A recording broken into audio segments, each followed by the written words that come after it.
Let's take a look at what's inside the Remote Patient Monitoring Kit by Enable Healthcare. In the box, you'll find your quick reference setup guide, your medical device, and a smartphone.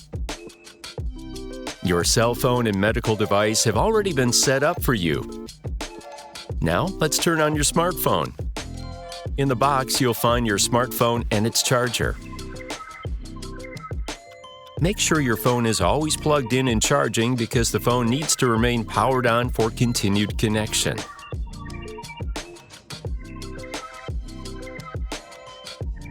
Now, turn the phone on by pushing the power button on the right side. Your phone may take a minute to power on. Once it powers on, it's ready to go.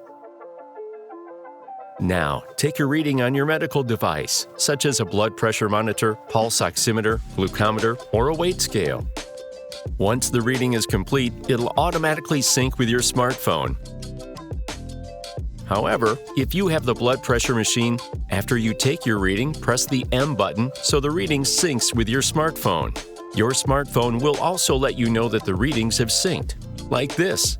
Your readings have been transmitted successfully. If you have any issues, please contact Enable Healthcare's Remote Patient Monitoring Support Line at 973-421-5222.